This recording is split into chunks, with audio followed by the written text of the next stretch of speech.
누가복음 16장으로 우리는 들어갔는데 불의한 청지기 비유 나오잖아요. 불의한 청지기 스토리는 어떤 부자에게 청지기가 있는데 재산 낭비한다. 그러니까 이 청지기를 불러서 야, 너 내가 이런 얘기 들었는데 무슨 일이냐. 정확하게 계산서를 전부 다 정산할 모든 서류들을 가져와라. 명령을 합니다. 만약에 이제 그 서류 오차가 생긴다면 생길 수밖에 없겠죠. 불의한 청지기라고 했으니 주인의 재산을 허비한다고 했으니 허비를 막 했어요. 그런데 이 청지기가 사람들을 만나서 주인에게 빚진 것을 숫자를 탕감을 해줍니다. 기름 100마를 50말로 해주고 밀 100석을 80석으로 밀 80석으로 이렇게 줄여줘요. 하나는 절반 줄이고 하나는 5분의 1을 줄이고 이렇게 해줍니다. 그러자 갑자기 주인이 나타나서 너는 지혜롭다 이렇게 얘기를 해요. 근데 사실 이 이야기 자체가 우리가 그 누가복음 전체에서도 제일 이해하기 어려운 말씀이다 이렇게 얘기를 할 수 있어요. 누가복음 12장도 어렵고 뭐 13장도 어렵고 14장도 다 한 면에서 어렵지만 그리스도 안으로 들어가면 쉽습니다. 누가복음 16장도 그리스도 안으로 들어가야 불의한 청지기 비유가 해결되고 쉽습니다. 전체적인 원리는 이렇게 생각하시면 돼요. 여러분, 하나님께 있는 청지기는요, 주인의 것을 가져다가 주인의 것을 많이 불리는 세상적인 청지기가 아닙니다. 물론 그 세상적인 청지기도 주인의 재산을 불리기도 하면서 또 필요한 것을 가족 구성원들에게 나눠주는데, 이 청지기란 직분이 고대 그리스 사회에 있어서 거대한 큰 가문에 굉장히 높은 직책입니다. 종들보다 높아요. 그래서 주님이 우리에게 청지기가 되라 그랬을 때는 사실상 하나님의 사무에 적극적으로 더 안목과 통찰력을 가진 존재가 되라라는 뜻이에요. 그래서 여기 주인이 청지기를 불러 이렇게 말을 했을 땐 주인의 사무를 사실 그에게 경제적인 것뿐 아니라 전반적인 걸 많이 맡긴 사람을 가리켜요. 고대 헬라 사회에서 청지기라는 이 직분, 헬라어로는 오이코스 노모스라고 부릅니다. 오이코스 노모스. 오이코스는 집이고 노모스라는 단어는 법이라는 것을 뜻하죠. 그러면 집의 법. 그런데 이 법이란 단어의 사실 기본 어근은 나눠주다에 있어요. 그래서 집에서 나눠주는 사람이라는 뜻이에요. 집에 있는 많은 어떤 자원들을 잘 나눠준다라는 말은 잘 융통하게 하고 이것이 모든 가족 구성원들에게 잘 쓰임이 있게 한다라는 뜻이죠. 이 일을 맡은 사람인 것이죠. 오이코스 노모스, 오이코스가 집입니다. 오이코스 노모스. 노모스가 법이라고 말씀했죠. 집의 법이죠. 집의 법은, 여러분 집의 법이 뭔가요? 여러분 집의 법은, 여러분 자녀가 돈 내고 밥 먹습니까? 다르잖아요. 식당에서 법은 다르죠. 식당에서 밥 먹고 돈을 안 내면 그거는 큰일 나는 거지만, 여러분 집에서는 집의 법이 다르잖아요. 마찬가지예요. 하나님의 청지기는 하나님의 법칙이 있어요. 그런데 율법에서는 빚을 맞아야 하는 사람이고요. 은혜의 법 아래서는 은혜의 법이 뭐예요? 거저 주시고 기쁘게 주시고 즐겁게 주시고 다시 요구하지 않는 것을 은혜라고. 여러분이 누군가한테 뭘 주고 받은 사람이 그냥 받은 줄 알았는데 그 다음날 여러분이 그 사람에게 다시 내놓으시오. 그러면 그걸 우리는 은혜라고 부를 수가 없는 거죠. 하나님이 우리에게 은혜라고 했을 땐 첫째 하나님이 기뻐하시면서 주시는 것, 대가 없이 주시는 것, 거저 주시는 것, 너무나 하나님의 자발적인 의지 아래서 풍성히 주시는 것을 은혜라고 불러요. 그러므로 하나님의 은혜의 절정이 뭘까요? 그럼 그리스도지 뭐예요? 하나님이 우리에게 준 것 중 가장 소중하고 가장 사실 전부가 뭐예요? 그 그리스도 아닙니까? 그러니까 하나님의 은혜는 사실 그리스도예요. 하나님의 은혜는. 이 그리스도를 은혜로 주시고 은혜로 은혜를 주신다는 거예요. 은혜라는 것 자체도 은혜로서 주신다는 거예요. 하나님이 거저 주시는 것도 그냥 말 그대로 거저 주는 원리와 본성에 의해서 주신다는 거죠. 청지기 역할은 기본적으로 재산의 축적과 관리이지만 집, 가족, 종들, 주인의 이 직종에서 얻어지는 모든 회계관리 그리고 심지어는 주인의 자녀들의 교육까지 다 포괄적으로 업무를 맡고 있는 사람입니다. 고대 세계에 있어서 이 청지기 역할은 정말로 크죠. 오늘 주님께서 누가복음 16장에 청지기 비유를 말씀하시는 건 저와 여러분의 신앙이 그러한 수준까지 되기를 바라신다는 거고, 또 우리 보고 이제 그렇게 되라 이렇게 이제 여러분이 성경을 읽는다면 율법으로 읽는 거죠. 왜 우리가 노력해서 되는 걸 생각을 하니까. 그런데 먼저 율법으로 읽기 전에 약속으로 읽으십시다. 하나님께서 우리를 그러한 청지기가 되게 해 주시겠다라고 하는 약속으로 오늘 이 말씀을 읽는 것이죠. 약속으로 읽는 것이죠. 하나님은 우리를 이러한 청지기의 신앙으로 되게 해주시겠다라는 거죠. 하나님 아버지의 모든 풍성, 그리스도의 모든 풍성, 의와 거룩과 지혜와 또 하나님의 말씀 안에 들어있는 모든 생명과 그 모든 은혜와 그 모든 빛과 이 모든 것들이 하나님의 재산이거든요. 그 하나님의 재산을 우리에게 주셔서 우리가 그것을 나누어 주고 탕감해 주는 자로 하나님이 우리를 쓰시겠다고 하는 겁니다. 그것을 청지기라고 부른다라고 이야기를 합니다. 청지기가 하는 일에 대하여 성경은 에베소서 1장 9절에 하나님의 뜻의 비밀을 우리에게 알리셨는데 그리스도 안에서 때가 완전히 찬 이제 새로운 때가 됐고 그리스도 안에서 새로운 때가 돼서 무엇을 완성시키는 하나님의 경륜, 때가 찬 경륜을 위하여 하나님이 하나님의 비밀과 예수 그리스도와 우리를 예정했다라고 얘기를 해요. 하나님의 경륜. 이 경륜이라는 단어가 오이코노미아라는 단어인데 오이코노미아는 오이코스노모스, 청지기가 하는 일을 가리켜요. 그래서 하나님의 경륜, 경제, 이코노미 이걸 제가 지난 시간부터 계속 이야기를 했죠. 경제 경륜이라는 것은 세상적인 의미로 돈을 번다 우리가 이렇게 생각을 하지만 본래의 경제의 의미는 가진 것을 잘 나누어 주다 이런 의미듯 하나님의 경륜이라고 이야기를 했을 때는 하나님 안에 들어있는 모든 것을 어떤 한 우주적인 존재 그리스도를 통하여 우리에게 풍성히 주시고 우리는 그리스도와 연합하여 또 우리가 통로가 되어 많은 이들에게 하나님께서 가게 하시기를 원하시는 것이죠.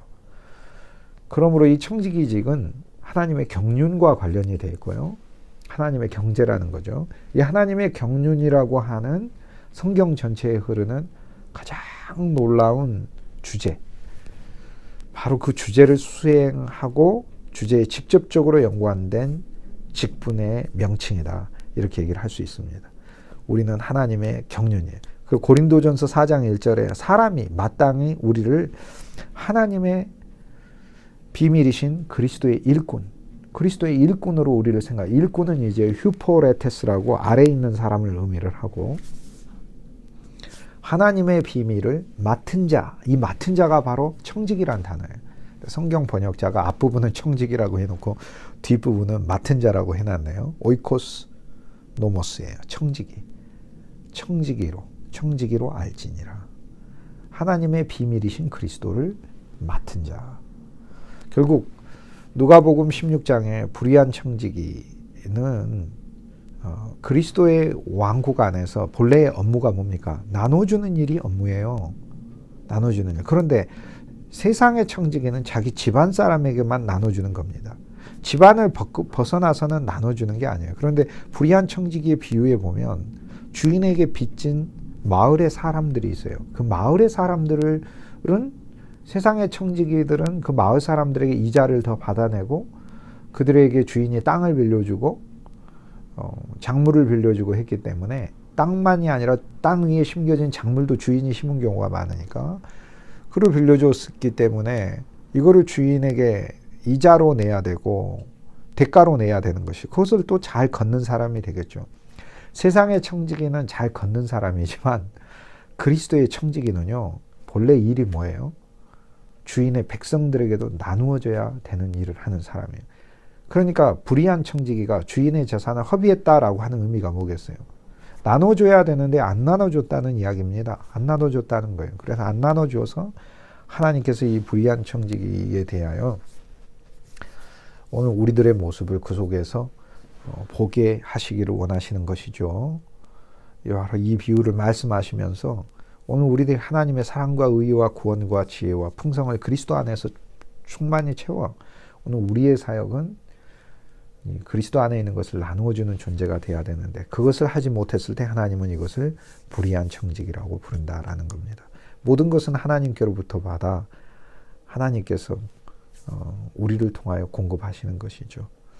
그렇기 때문에 이 청지기가 뒤늦게 이제 깨달았지 않습니까? 나의 일이 무엇인가? 나의 일은 뭐예요? 가서 나눠주는 일이에요. 그러니까 가서 탕감해 주는 것입니다. 자기가 그들을 주인에게 빚진 것을 탕감해 주고 주인에게는 이 탕감한 결과를 보고해 줘야 돼요. 내가 탕감했습니다. 라고. 주인이 탕감하라고 했으니까 그 빚진 것을. 오히려 그 빚진 것만큼 이 청지기는 주인에게 받아서 빚진 만큼을 나누어 주는 역할을 해야 하는 겁니다. 근데 그런 세상의 주인과 그런 부자와 그런 청지기가 이 세상에 어디 있나? 예수님의 왕국에 있는 거예요. 예수님의 왕국은 언제나 역전이거든요. 언제나 역전이에요. 부자는 주님이 잠깐 눈을 바꾸시면 부자는 음부에 있는 거고요. 거지 나사로는 너무나 풍성한 아브라함의 품 안에 있는 거예요. 포도원의 법은 은혜의 법이에요. 포도원의 법 자체가 은혜의 법이라니까요. 그러니까 9시에 들어온 사람이 한 데나리온을 받겠다. 그러면 그 9시에서 하루를 일해도 이 사람은 한 데나리온에 사실상 잘 받아야 10분의 1 받는 사람이에요.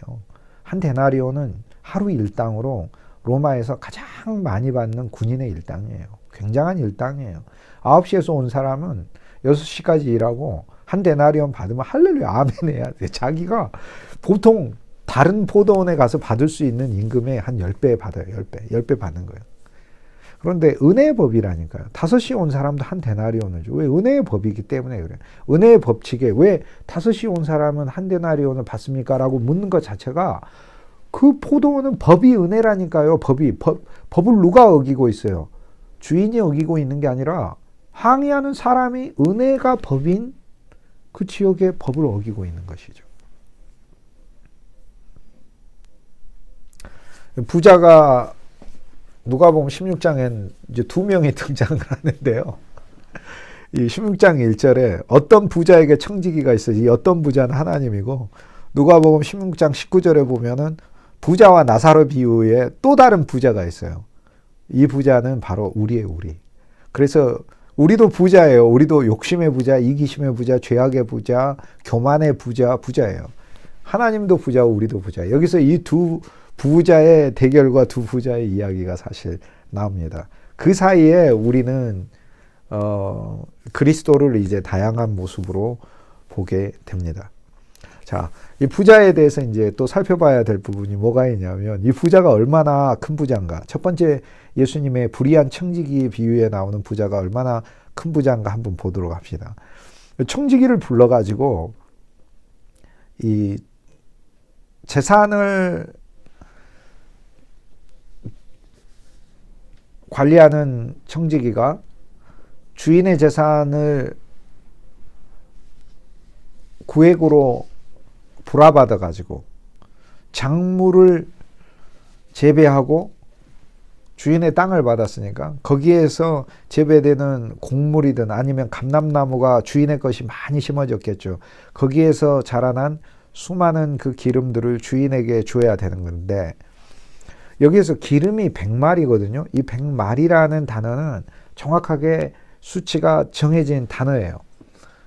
이 100마리라는 단어 자체가 에스겔서 45장에 보면은 에바하고 바스를, 에스겔서 45장 11절에 에바하고 바스는 그 용량을 동일하게 해라 라고 하는 말씀이 있어요.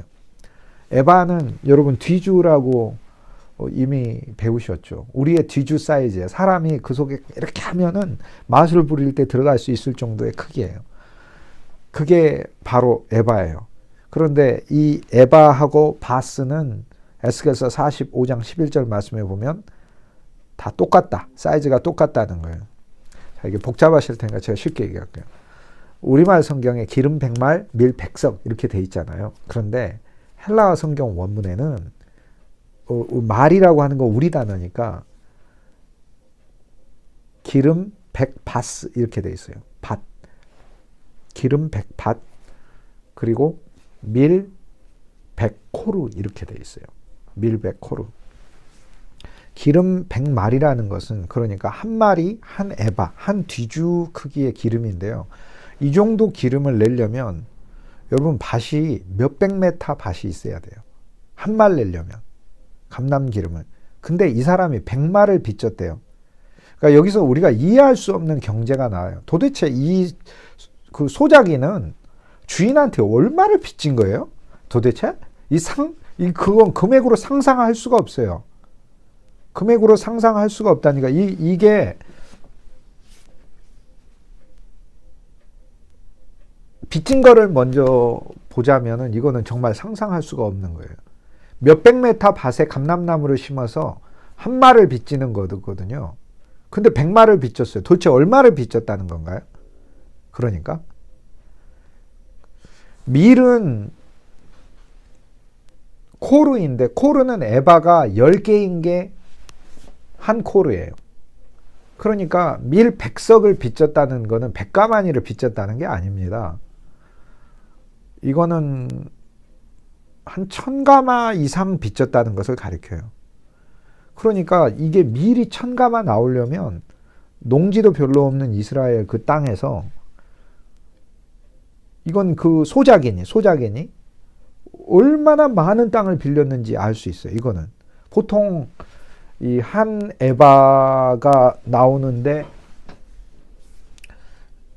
당시에 고대 근동의 기록을 보면 기근이나 뭐 이럴 때는 훨씬 더 적게 나옵니다. 기근이나 뭐 이런 데가 있을 때는 적게 나오는데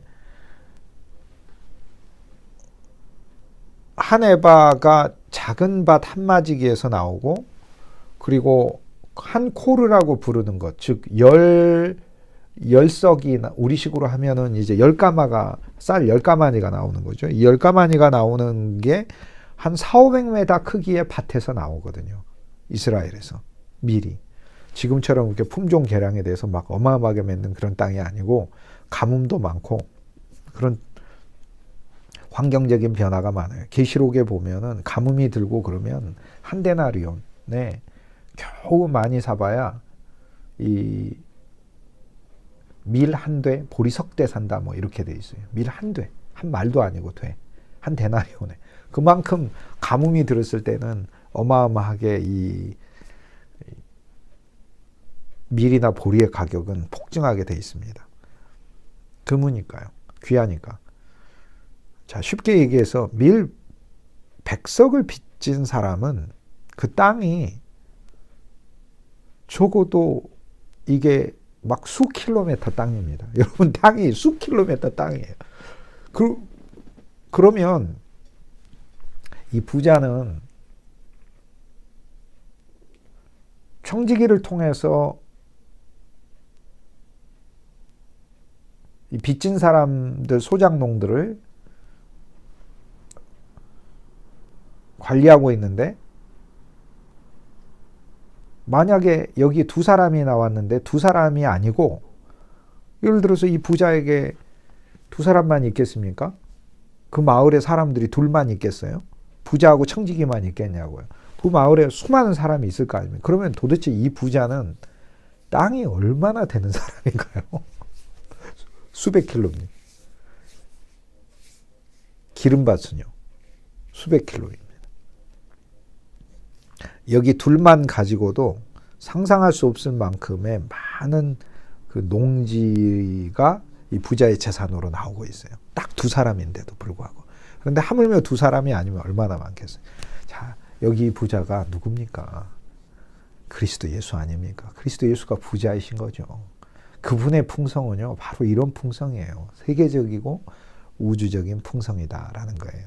자, 다시 이 부분이 이제 복잡할 수 있고 혼란스러울 수 있으니 제가 다시 이야기하도록 하겠습니다. 기름 100말. 기름 100말에 이 말이라는 단어가 바스, 밭이다. 에스겔 45장 14절에 45장 11절에 에바와 밭은 용량이 같다. 그러니까 에바 크기와 바스는 용량이 같다. 사람이 들어갈 정도의 크기, 에바. 그 에바. 그게 바스라는 거예요. 기름을 쓸 때는 바스란 단어를 규격을 쓰고 기름이 아닌 액체가 아닌 고체를 쓸 때는 에바라는 이 단위를 쓰거든요. 그러니까 같은 크기예요. 그러니까 기름 100바스, 100마리라고 하는데 기름 100바스. 이 순전한 기름 100바스를 이런 거를 100통을 낸다면 그 감람나무 밭은 어마어마하다. 이게 소작농 한 사람의 재산인데 근데 다른 말로 하면 이 사람은 도대체 그렇게 많은 땅을 가지고 주인에게 제때제때 기름과 이자를 안 냈다는 얘기 아닙니까? 빚졌다. 총체적으로 빚이 전체가 빚이에요. 그러니까 이자 원금 따질 필요도 없어요. 전체가 이자도 빚이고 원금도 빚이고 그러니까. 그러니까 빚이 100마리니까 기름 100마리니까. 도대체 아니 그 어마어마한 땅에서 나오는 소산을 지금까지 거의 하나도 안 준 거네요. 안 갚은 거네요.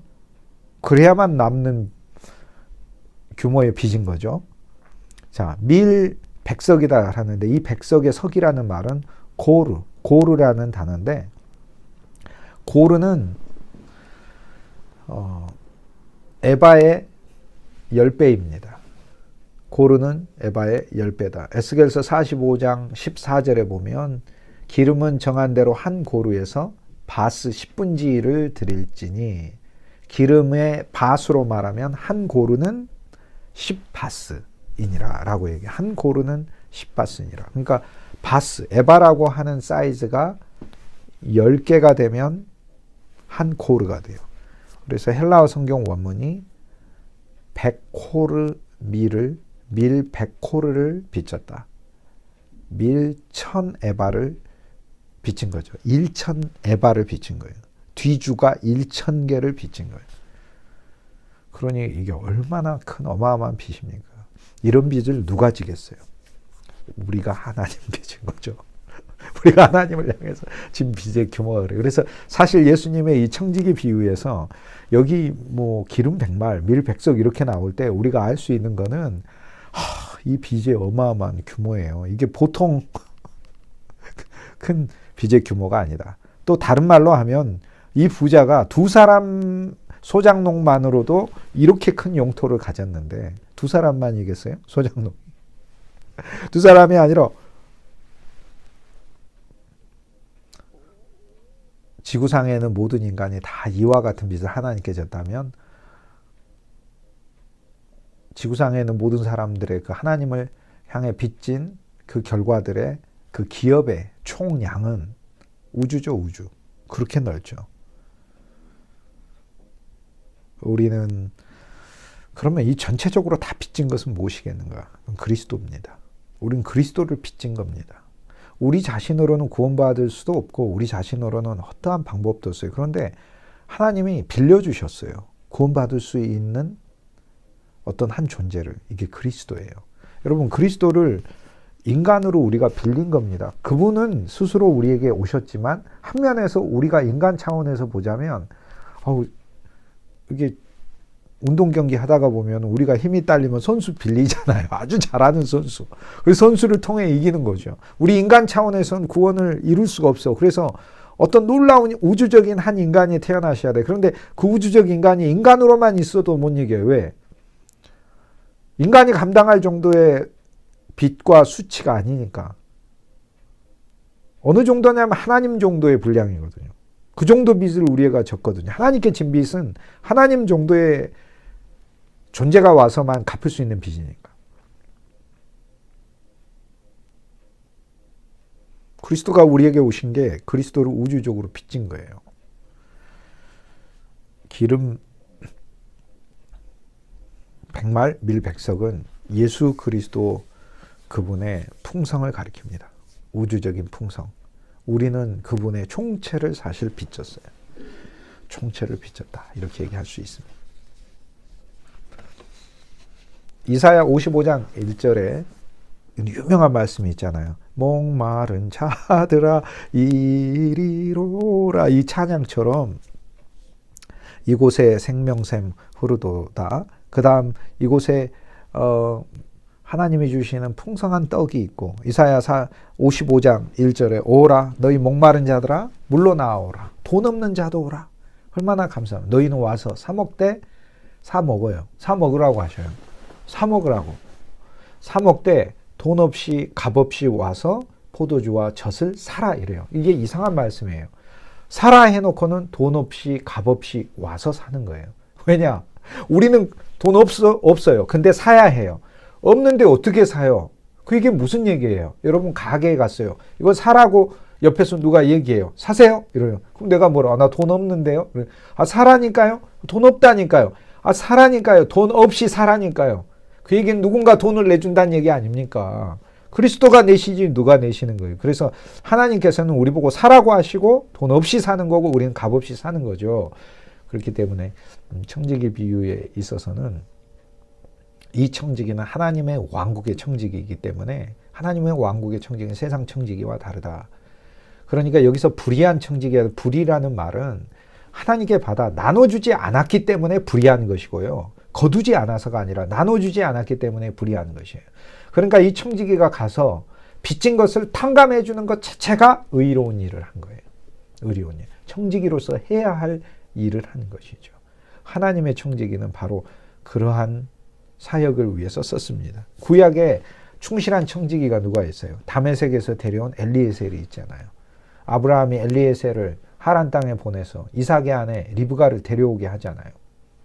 그 데려오게 하는 그 말씀에 무엇이 나옵니까? 이삭의 아내를 데려오게 하기 위하여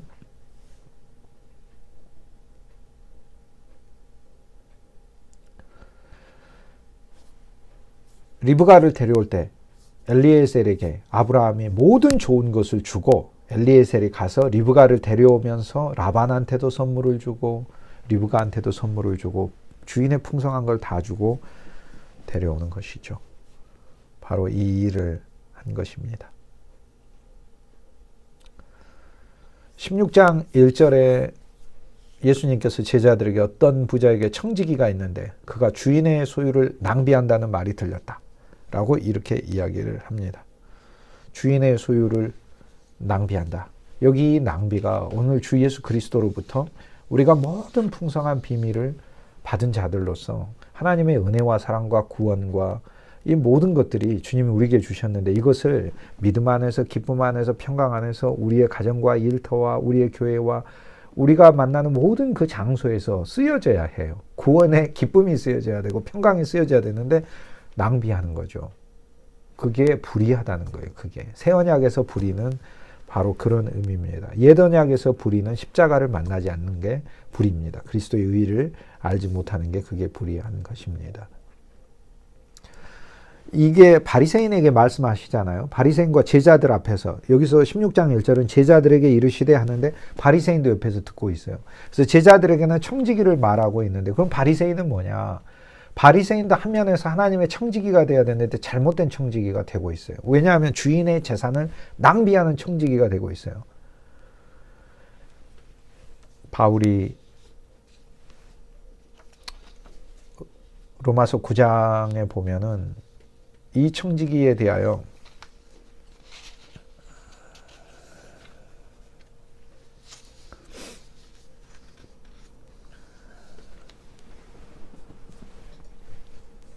바리새인과 연관시켜서 유대인과 연관시켜서 이야기합니다. 오늘날 하나님의 유대인들이 하나님께 사실상 받은 것이 얼마나 많으냐라는 것을 이야기를 하고 있습니다. 하나님께로부터 받은 것이 얼마나 풍성하고 많은가. 하나님으로부터 받은 것은 상상할 수가 없어요. 주님께로 받은 것은 주께서 주시는 율법도 있죠. 주님이 주시는 모든 아름다운 예배가 있죠. 절기가 있죠. 그들에게 선지자가 있었죠. 그들에게는 조상도 있었죠. 그들에게서는 그리스도 예수도 나셨어요. 상상할 수가 없어요. 그런데 이것을 낭비하고 있는 거예요. 불의한 청지기는 바리새인들도 해당됩니다. 바리새인들은 하나님으로부터 아름다운 모세의 율법을 가지고 있어요. 그런데 이것을 낭비하고 있어요. 그릇된 데 쓰고 있는 것이죠. 자기의의 개발의 도구로 쓰고 있는 거죠. 율법은 그리스도를 가리키는데 율법의 1.1획이라도 떨어지지 않고 반드시 성취되는데 누구에게서? 그리스도에게 성취되죠. 한 점, 그 한 점이신 그 그리스도가 이 땅에 떨어져 많은 생명의 점들을 내거든요. 그러기 전에는 천지가 없어지지 않는 데잖아요. 그러니까 그 점이 떨어지면 천지는 없어지죠. 그 점이 떨어짐으로 새 창조가 오는 것인데 이 놀라운 율법의 비밀에 대해서도 그들은 모르는 것이죠. 오늘 이건 제자들에게도 말씀하지만 우리가 종교 안에 있으면서 사실 주님으로부터 받은 많은 놀라운 이 풍성들이 있는데 이 풍성을 새 경륜, 생명의 사역 안에서 이것들을 풀어내지 못하는 것이 불의한 청지기로서 낭비하고 있는 삶이다라는 거예요. 그래서 바리새인들도 낭비하고 있어요. 하나님이 준 율법을 율법의 본질인 사랑의 삶으로 이끌지 못하고 그리고 거꾸로 낭비하고 있는 거죠. 왜요? 율법을 가지고 오용하고 있고 남용하고 있고 율법의 조문을 가지고 자기들의 직업, 돈 버는 일에 탐욕에 쓰고 있기 때문에 그러는 거예요. 그래서 누가복음 16장에 보면 16장 딱 중간에 두 부자 이야기가 나오고 중간에 바리새인에게 주님께서 경고하시는 말씀이 있어요. 주님께서 불의한 청지기 비유를 얘기하자마자 바리새인은 돈을 좋아하는지라고 갑자기 딱 나와요. 이 모든 것을 듣고 그 옆에서 듣고 있어요. 듣고 비유권을 이렇게 얘기합니다. 누가복음 16장 바로 이 장에서 불의한 청지기 비유가 끝나자마자 바리새인이 야 훌륭하고 아름다운 말씀이다 이가 아니라 듣고 비유권을 이렇게 되는 거예요. 그러자 예수님께서 바로 바리새인들에 대하여 여러 가지 지적을 하시는 거죠. 그건 이제 저희가 다음에 살펴보도록 하겠지만 오늘 바리새인들은 주님께서 이 불의한 청지기 비유를 통하여 여러 영적인 또 물질적인 실제적인 이야기를 하고 계셔요. 첫째, 바리새인들뿐 아니라 이 땅의 많은 사람들, 하나님으로부터 우리가 부자라고 칭할 수 있는 지식의 부자, 재물의 부자, 능력의 부자, 바리새인 지식의 부자 아닙니까? 또 하나님 말씀의 부자고 이 부자들이 이것을 오용하고 있는 거예요. 하나님의 사랑으로 하나님의 은혜의 법 아래에 있는 그 마을, 은혜의 법 안에 있는 그 왕국, 이건 마을 수준 이상이잖아요. 이 부자의 재산이 두 사람만으로도 수십 킬로미터인데 두 사람이 아니라 마을 주민이 수만 명이면은 영토가 얼마갑니까 도대체. 이 부자는 우주적인 하나님의 관리자 예수 그리스도죠. 사실 이 불의한 청지기도 엄밀히 이야기하면은 예수 그리스도의 사역을 여기에서 예표하고 나타내고 있습니다. 예수님조차도 아버지의 것을 가지고 와서 우리한테 다 거저 만나는 모든 사람에게 다 탕감해 줘 버렸으니까. 삭개오 만났을 때 삭개오 빚을 탕감해 주시고 부정한 여인 만났을 때 부정한 여인 빚을 탕감해 주시고 다 탕감해 주시죠. 예수님은 다. 너가 하나님께 진 빚이 얼마야? 저 100인데 50?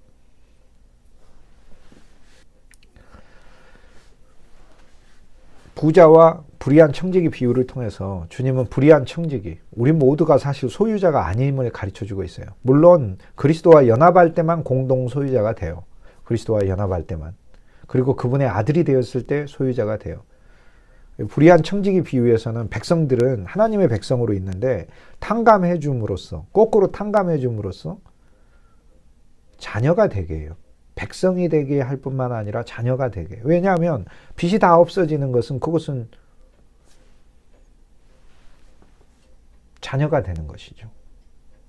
아버지의 것은 아들의 것이니까. 유업으로 물려지는 것이니까. 하나님의 경륜이 그 목적이 무엇인지 여기에 들어있는 것이죠. 궁극적으로 이야기하면 신랑 대신 예수 그리스도의 신부가 되어 신랑의 모든 것을 누리는 자가 되는 것이죠.